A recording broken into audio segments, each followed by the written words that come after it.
Hello friends, எல்லோருக்கும் வணக்கம். Welcome to young investor channel. Actually market updates பார்த்துருப்பீங்க. So today market ஒரு negative ட்ரெண்டில் தான் மூவ் ஆகிட்டு இருக்குது. நிஃப்டி 152 பாயிண்ட்ஸ் மேலே நெகட்டிவில் போகுது. 24,959 பாயிண்ட்ஸில் ட்ரேட் ஆகிட்டு இருக்கு. நிஃப்டி 152 பாயிண்ட்ஸ் நெகட்டிவில் இருக்குது. பேங்க் நிஃப்டி 56,274 பாயிண்ட்ஸில் ட்ரேட் ஆகுது. 554 பாயிண்ட்ஸ் கிட்ட பேங்க் நிஃப்டி நெகட்டிவ் ட்ரெண்டில் தான் போயிட்டு இருக்கு. சென்செக்ஸ் 536 பாயிண்ட்ஸ் நெகட்டிவில் இருக்குது. 81,722 பாயிண்ட்ஸில் ட்ரேட் ஆகிட்டு இருக்கு. ஸோ மார்க்கெட் பார்த்தீங்கன்னா பயங்கர அடி விழுது. நேற்று ரிசல்ட்ஸ் வந்ததில் பேங்கிங் ஸ்டாக்ஸோட ரிசல்ட்ஸ், ஃபார் எக்ஸாம்பிள் ஆக்சிஸ் பேங்கோட ரிசல்ட்ஸ் வந்து புவராக இருந்துச்சு. அது இல்லாமல் மோஸ்ட் ஆஃப் த கம்பெனிஸோட ரிசல்ட்ஸ் பார்த்தீங்கன்னா அப்படி ஃப்ளாட்டாக தான் இருக்குது. பெருசாக பெர்ஃபார்மன்ஸும் பண்ணல, பெருசாக அடியும் இல்லை. அந்த மாதிரி தான் ரிசல்ட்ஸ் போஸ்ட் பண்ணுறாங்க. இண்டஸ்இண்ட் பேங்கும் ஐசிசிஐ பேங்க் மட்டும் தான் பாசிட்டிவ் ட்ரெண்டில் ட்ரேட் ஆகுது பேங்க் நிஃப்டியில். Punjab national bank, federal bank, IDFC first bank, state bank of India, Axis, AU small finance bank, bank of Baroda, next Canara bank, இதெல்லாமே ஃப்ளாட் நெகட்டிவ், அதாவது 1% நெகட்டிவில் இருக்குது. HDFC bank 1% negative, Kotak Mahindra bank 1% negative, Axis bank இன்னைக்கு 5% கிட்ட விழுந்துச்சு. 1100 ரூபா சம்திங்கில் ட்ரேட் ஆகிட்டு இருக்குது.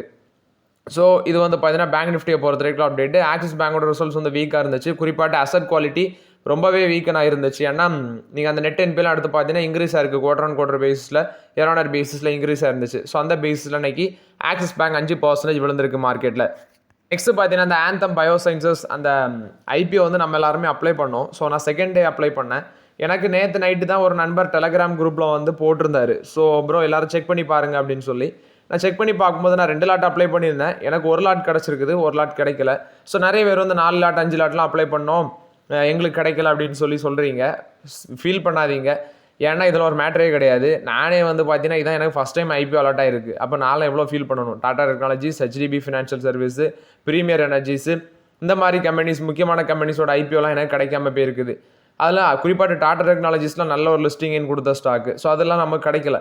அதெல்லாம் ஃபீல் பண்ணக்கூடாது. ஸோ இன்னைக்கு இப்போ தான் வாட்டி பார்த்தீங்கன்னா எனக்கு ஐபிஓவில் 1 லாட் அப்ளிகபிள் ஆயிருக்குது. ஸோ நிறைய பேர் கிடச்சிருக்குன்னு சொல்கிறீங்க. இதில் வந்து ஹோல்ட் பண்ணலாமா, ஃப்ரெஷ் என்ட்ரி எடுக்கலாமான்னு கேட்குறீங்க. அதை எக்ஸாக்டாக இப்போதைக்கு சொல்ல முடியாது. ஏன்னா எவ்வளோ நல்ல கம்பெனியாக இருந்தாலும் ஐபிஓவில் ஒரு லிஸ்டிங் என்ன கண்டிப்பாக வந்து சம் சார்ட் ஆஃப் இன்வெஸ்டர்ஸ் கண்டிப்பாக வெளியே எடுப்பாங்க. அது எப்படி பண்ணுவாங்க, சிலவங்க வந்து எக்ஸாக்டாக கம்ப்ளீட்டாக எக்ஸிட் பண்ணுவாங்க. அப்படி இல்லாதவங்க வந்து போட்ட அமௌண்ட்டை வெளியே எடுப்பாங்க. அப்படிலாம் நடக்கும். ஸோ ஒன் ஷார்ட் ஆஃப் டைமில் ஒரு 4 to 5 நாளுக்குள்ளே கண்டிப்பாக அது விழும். ஸோ உங்களுக்கு வந்து உள்ள போட்ட அமௌண்ட் எடுக்கணும் இல்லை வந்து ஃபுல்லாக எடுக்கணும் அப்படிங்கிறது உங்களோட ஒப்பீனியன் படி நீங்கள் முடிவு பண்ணிக்கோங்க. பட் ஃப்ரெஷ் ஷார்ட்டு லாங் என்ட்ரிக்கு இதை ஹோல்ட் பண்ணலாமாங்கிறது இப்போ எக்ஸாக்டாக கணிக்க முடியாது. அதோட பெர்ஃபார்மன்ஸை வச்சு தான் நம்ம கணிக்க முடியும். பட் அவங்க கொடுத்த அந்த ரிசல்ட், இந்த ஐபிஓக்கு முன்னாடி கொடுத்த அந்த ஃபினான்ஷியல் ஸ்டேட்மெண்ட் நல்லா இருந்துச்சு. அதனால தான் நான் அப்ளை பண்ணேன். அந்த ஸ்க்ரீன்ஷாட் கூட நான் வந்து குரூப்பில் அப்டேட் பண்ணியிருந்தேன். நெக்ஸ்ட் ஐடி ஸ்டாக்ஸ் ரிசல்ட் வந்ததில் குறிப்பாட்டு பாசிட்டிவ் ட்ரெண்டில் ரியாக்ட் ஆன ஒரே ஸ்டாக் பார்த்தீங்கன்னா விப்ரோ தான். இன்றைக்கி 2.5% மேலே பாசிட்டிவில் இருக்குது. 271 ரூபா போச்சு. இப்போ 266 ரூபா ட்ரேட் ஆகிட்டு இருக்கு. நிறைய ப்ரோக்கரேஜஸ் வந்து உங்களுக்கு பாசிட்டிவ் அப்டேட் கொடுக்குறாங்க. ஸோ ஐடி ஸ்டாக்ஸில் விப்ரோ மட்டும் தான் பார்த்தீங்கன்னா ஒரு பாசிட்டிவ் ரியாக்ஷன் கொடுத்துருக்கு அவங்களோட ரிசல்ட்ஸுக்கு. நெக்ஸ்ட் பார்த்தீங்கன்னா நியூஜென் சாஃப்ட்வேர். ஆக்சுவலி இந்த கம்பெனியோட ரிசல்ட்ஸ் வந்துருந்துச்சு. ரிசல்ட்ஸ் பார்த்தீங்கன்னா நல்லா இல்லை, நான் அப்டேட் பண்ணியிருந்தேன். இதுவும் ஒரு ஐடி கம்பெனி தான். இன்றைக்கி மார்க்கெட்டில் 6% விழுந்திருக்கு. ஜான்வரி, அதாவது இந்த வருஷம் ஜான்வரியிலேருந்து பார்த்தீங்கன்னா இந்த வாரம் தான் அவங்களுக்கு ஒன் ஆஃப் த ஒஸ்ட் வீக்காக இருக்குது. அண்ட் ஆஃப்டர் த ரிசல்ட்ஸ் அந்த ஸ்டாக்கை போட்டு நொங்க எடுக்கிறாங்க. மல்டிபிள் டவுன் கிரேட்ஸும் நடக்குது. ஃபார் எக்ஸாம்பிள் ஜெஃப்ரிஸ் என்ன சொல்கிறாங்கன்னா நியூஜென் சாஃப்ட்வேர் வந்து அண்டர் பெர்ஃபார்ம் ரேட்டிங் கொண்டு போயிட்டாங்க. ஏர்லியர் 965 ரூபா இருந்த டார்கெட் ப்ரைஸை இப்போ 835 ரூபாய்ட்டு கொண்டு வந்துட்டாங்க. அது ஹோல்ட் ரேட்டிங்கில் இருந்தது அண்டர் பெர்ஃபார்ம் கொண்டு போயிட்டாங்க. ஸோ கரண்ட் லெவலில் வந்து 14% விழுன்னு சொல்கிறாங்க. யூபிஎஸ் பைக்கால் கொடுக்குறாங்க. டார்கெட் ப்ரைஸ் 1300 1400 ரூபா வரைக்கும் போகும்னு சொல்கிறாங்க. 8 அனலிஸ்ட்டில் வந்து 4 பேர் வந்து பைக்கால் கொடுக்குறாங்க, 3 பேர் செல் கால் கொடுக்குறாங்க, ஒருத்தங்க ஹோல்ட் கால் கொடுக்குறாங்க. ஸோ ஆக்சுவலி இந்த வீக்கில் மட்டுமே அது வந்து 12% மேலே விழுந்திருக்குது. இன்றைக்கும் நான் மார்க்கெட்டில் பார்க்கும்போது அந்த பங்கு 965 ரூபாயில் ட்ரேட் ஆகிட்டு இருக்கு. 5% மேலே நெகட்டிவ்ல தான் இருக்குது. 960 ரூபா வரைக்கும் போனாங்க. இது நியூஜென் சாஃப்ட்வேரை பொறுத்த வரைக்கும் அப்டேட். 44 times ஏர்னிங்ஸில் இருக்கிறாங்க. Dead free company. பட் இப்போதைக்கு நம்மளால் வெயிட் மட்டும் தான் பண்ண முடியும். நெக்ஸ்ட் பாலிகேப், இதுவும் ஒரு பாசிட்டிவ் ரியாக்ஷன் தான் கொடுத்துருக்குது இவங்களோட ரிசல்ட்ஸுக்கு. 780 ரூபா போனது இப்போ 6963 ரூபாயில் ட்ரேட் ஆகிட்டு இருக்கு பாலிகேப். இவங்களோட ரிசல்ட்ஸ் எப்படி இருந்துச்சுன்னா இயர் பேசிஸில் ரிசல்ட்ஸ் நல்லா இருந்துச்சு. பட் குவார்டர் பேசிஸில் ரிசல்ட்ஸ் வீக்காக இருந்துச்சு. பாலிகேப்புக்கு யூபிஎஸ் சொல்கிறது 8100 ரூபா டார்கெட் ப்ரைஸ் சொல்கிறாங்க. 30% மேலே போகும் அப்படின்னு சொல்லி அனாலிஸ்ட் ப்ரெடிக்ட் பண்ணுறாங்க. இது பாலிகேப்பை பொறுத்த வரைக்கும் அப்டேட்டு. பட் பாலிகேப்பும் பார்த்தீங்கன்னா ரொம்ப வேல்யூஷன் ஜாஸ்தியாக தான் இருக்குது. நெக்ஸ்ட் வந்து பார்த்தீங்கன்னா இந்தியன் ஓவர்சீஸ் பேங்க். ஆக்சுவலி 40 ரூபா 64 காசு போனது இப்போ 39 ரூபா சம்திங்கில் ட்ரேட் ஆகிட்டு இருக்கு. ஒரு பாசிட்டிவ் ட்ரெண்டில் தான் போயிட்டு இருக்கு. இந்த பங்கெல்லாம் 24 rupees சம்திங்கில் கன்சிடர் பண்ணேன். ஸோ ஒரு 70 ரூபா கிட்ட போச்சு. இப்போ 40 ரூபா பக்கம் ட்ரேட் ஆகிட்டு இருக்கு. இவங்களோட ரிசல்ட்ஸ் வந்துருக்குது. ரிசல்ட்ஸ் பார்த்தீங்கன்னா ப்ராஃபிட் வந்து 76% இன்க்ரீஸ் ஆயிருக்கு இந்த குவார்ட்டரில் மட்டுமே. 1111 கோடி ப்ராஃபிட் பண்ணியிருக்காங்க. மோஸ்ட்லி இந்த பேங்க் வந்து ரொம்பவே ஆக்சுவலி மிடில் கிளாஸ் பீப்புள் ரொம்பவே ஃபோக்கஸ் பண்ணுவாங்க. எப்படின்னு பார்த்தீங்கன்னா பிஎஸ்சி பேங்க் பக்கம் போகாத நான் வந்து இந்த பேங்கை கன்சிடர் பண்ணுறதுக்கு ரீசன் இந்த 100 நாள் வேலை திட்டமோ சரி, ஒரு சின்ன பிள்ளைங்க வந்து ஸ்கூலில் பேங்க் அக்கௌண்ட் ஓப்பன் பண்ணுறது எல்லாமே பார்த்தீங்கன்னா இந்த பேங்கை தான் நாடி போவாங்க. ஸோ அந்த பேசிஸில் நான் இதை கன்சிடர் பண்ணேன். ஸோ டோட்டல் இன்கம் 17% இன்க்ரீஸ் ஆயிருக்கு, 8866 கோடி. நெட் இன்ட்ரெஸ்ட் இன்கம் 13% இன்க்ரீஸ் ஆயிருக்கு, 2746 கோடி. நெட் இன்ட்ரெஸ்ட் மார்ஜின் 3.04% இருக்குது. ஆப்ரேட்டிங் ப்ராஃபிட் 2357 கோடி, 41% இன்க்ரீஸ் ஆயிருக்குது. ஆப்ரேட்டிங் மார்ஜின் இந்த குவார்ட்டரில் 26.59% இருக்குது. இது வந்து 22.14% இன்க்ரீஸ் ஆயிருக்கு. நெட் ப்ராஃபிட் மார்ஜின் 12.53% இருக்குது. இதுவும் இன்க்ரீஸ் ஆயிருக்கு. பேங்கோட ப்ரொவிஷன் அண்ட் கண்டிஜினியஸ் 844 கோடியாக இருக்குது. காஸ்ட் டு இன்கம் ரேஷியோ இந்த குவார்ட்டரில் 754 பேசிஸ் பாயிண்ட் இம்ப்ரூவ் ஆகி 44.22% இருக்குது. ரிட்டர்ன் ஆன் அசட் 1.14% இருக்குது. கிராஸ் அட்வான்சஸ் 32,329 கோடியாக இருக்குது. 14.05% இருக்குது. ஸ்டாண்டிங் வந்து 2,62,421 கோடியாக இருக்குது. இதுவும் பார்த்தீங்கன்னா இன்க்ரீஸ் ஆயிருக்குது. காசா டெபாசிட் 15% இன்க்ரீஸ் ஆயிருக்கு. காசா ரேஷியோ 161 பேசிஸ் பாயிண்ட் இம்ப்ரூவ் ஆயிருக்குன்னு சொல்லியிருக்கிறாங்க.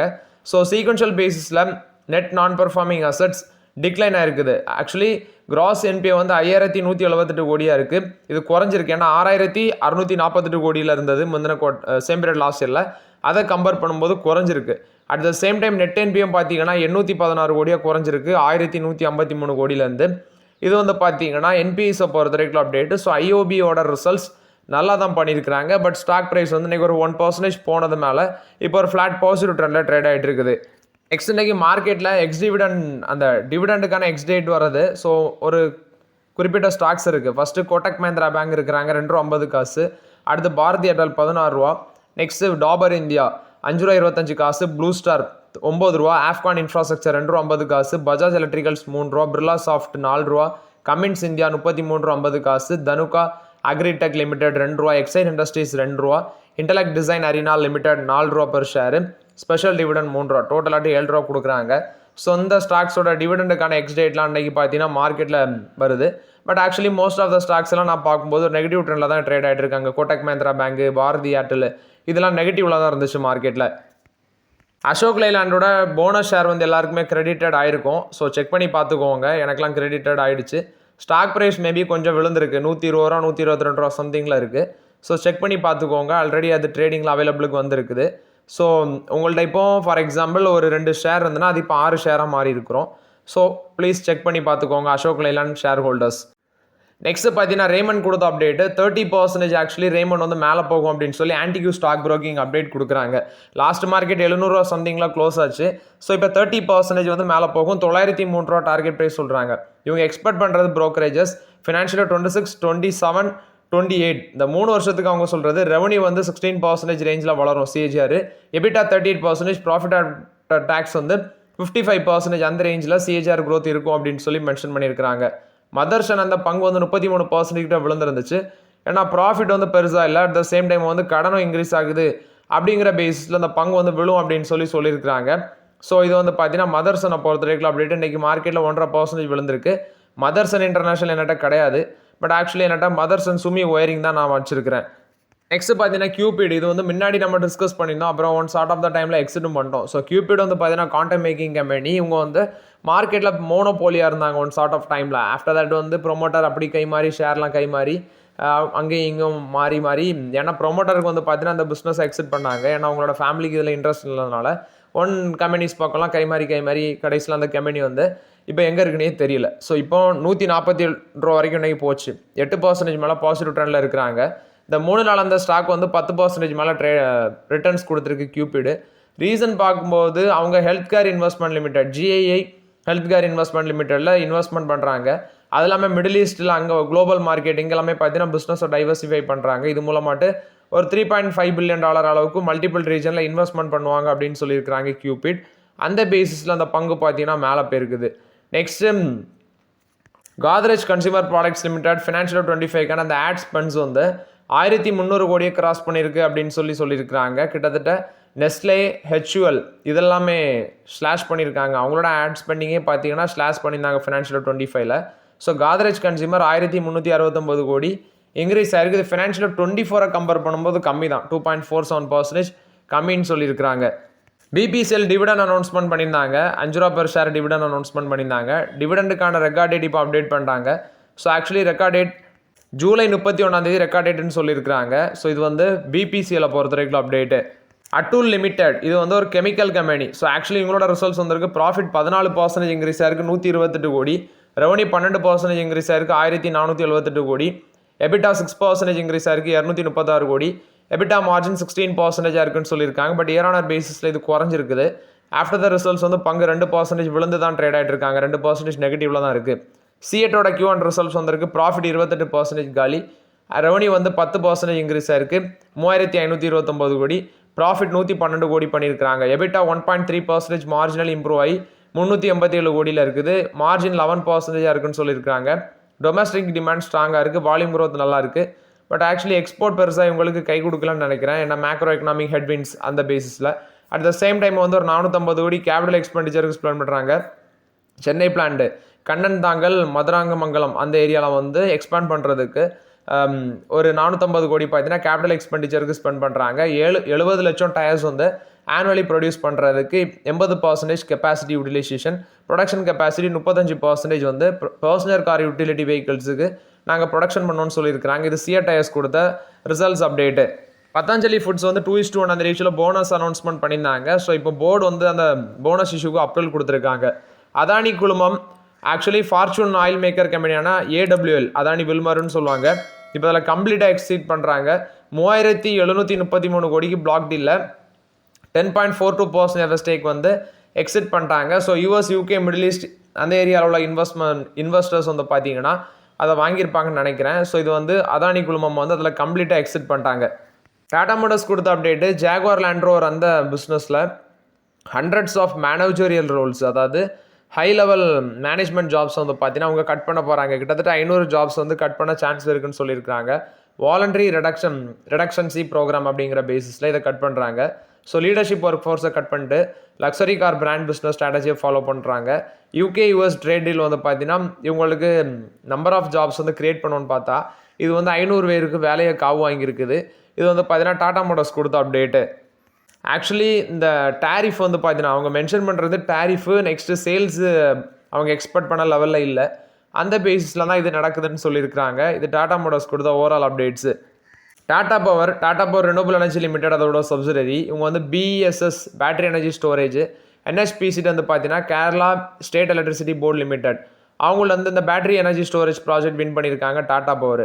ACME solar holdings limited battery energy storage share purchase agreement போட்டிருக்காங்க NHPC கூட. இது வந்து பார்த்தீங்கன்னா அக்கீம் சோலார் ஹோல்டிங்ஸ் லிமிடெட் கொடுத்த அப்டேட்டு. ONGC ஒரு பிளான் பண்ணியிருக்கிறாங்க. ஆக்சுவலி குஜராத்தில் ஜாம்நகரில் அவங்களோட ரிஃபைனரி இருக்குது. ஸோ 2,40,000 பேரல்ஸ் பர் டே வந்து இந்த ரிஃபைனரியில் மேனுஃபேக்சர் பண்ணுறதுக்கு ONGC இப்போ பிளான் போட்டுட்ருக்காங்க. இது ONGC கொடுத்த அப்டேட்டு. ரிலையன்ஸ் இண்டஸ்ட்ரீஸ், அதாவது ரிலையன்ஸோட ரீட்டைல் செக்மெண்ட் வந்து கேல்வினேட்டர் அப்படிங்கிற ஒரு கம்பெனி அக்யூசிஷன் பண்ணி இந்தியாவில் ப்ரீமியம் ஹோம் அப்ளையன்ஸ் மார்க்கெட்டை எக்ஸ்பேண்ட் பண்ணுறாங்க. இது வந்து பார்த்தீங்கன்னா AC, ஃப்ரிட்ஜு அந்த செக்மெண்ட்டில் இருக்கிற கம்பெனியை வாங்கி ப்ரீமியம் ஹோம் அப்ளையன்சஸ் செக்டரில் இவங்களை எக்ஸ்பேண்ட் பண்ணுறாங்க. டாடா பஞ்சோட சேல்ஸு 4 வருஷத்தில் 6 லட்சத்தை டச் பண்ணியிருக்குது. இது வந்து பார்த்தீங்கன்னா டாடா மோட்டார்ஸோட பஞ்சு அக்டோபர் 2021 தான் கொண்டு வந்தாங்க SUVயில். இப்போ 6 லட்சம் வெஹிக்கிள்ஸ் வரைக்கும் விற்றுருக்கு இந்தியன் மார்க்கெட்டில். டாரன் ஃபார்மா வந்து JB கெமிக்கல்ஸை 19,500 கோடிக்கு அக்விசிஷன் பண்ணுறாங்க. காம்படிஷன் கமிஷன் ஆஃப் இந்தியா பர்மிஷனுக்கு வேண்டி நாங்கள் வெயிட் பண்ணுறோம் அப்படின்னு சொல்லி அப்டேட் கொடுத்துருக்காங்க. ரோல்ஸ் ராய்ஸ் வந்து ஹிந்துஸ்தான் ஏரோநாட்டிக்ஸ் லிமிடெட் கூட பார்ட்னர்ஷிப்பில் வராங்க. கேட்ஸ் வாரியர் இன்ஜின் கோ டெவலப்மெண்ட் சம்மந்தமாட்டு இது ரோல்ஸ் ராய்ஸ் HAL வந்து பார்ட்னர்ஷிப் வைக்கிறாங்க. லூப்பினுக்கு பார்த்தீங்கன்னா 4 USFD அப்சர்வேஷன் கொடுத்துருக்காங்க. அவங்களோட பித்தாம்பூர் யூனிட்டில் USFD இன்ஸ்பெக்ஷனுக்கு அப்புறம் லூப்பினுக்கு இந்த அப்டேட் கொடுத்துருக்காங்க. சவுத் இந்தியன் பேங்க் இன்னைக்கு 1000 கோடி நாங்கள் பாண்ட்ஸ் மூலமாக ரைஸ் பண்ணோன்னு சொல்லியிருக்காங்க. அது இல்லாமல் டாடா கம்யூனிகேஷனும் 1000 கோடி வந்து நாங்கள் ரைஸ் பண்ணோம் அப்படின்னு சொல்லி டாடா கெமிக்கல்ஸும் அப்டேட் கொடுத்துருக்காங்க. ஸோ ஓகே ஃப்ரெண்ட்ஸ், ஆக்சுவலி இந்த வீடியோவில் சில இம்பார்ட்டன்ட் அப்டேட்ஸ் எல்லாமே டிஸ்கஸ் பண்ணோம். அந்த வீடியோ உங்களுக்கு பயனுள்ளதாக இருந்துச்சுன்னா லைக் பண்ணுங்கள், சப்ஸ்கிரைப் பண்ணுங்கள், கமெண்ட் பண்ணுங்கள். Okay friends, thank you.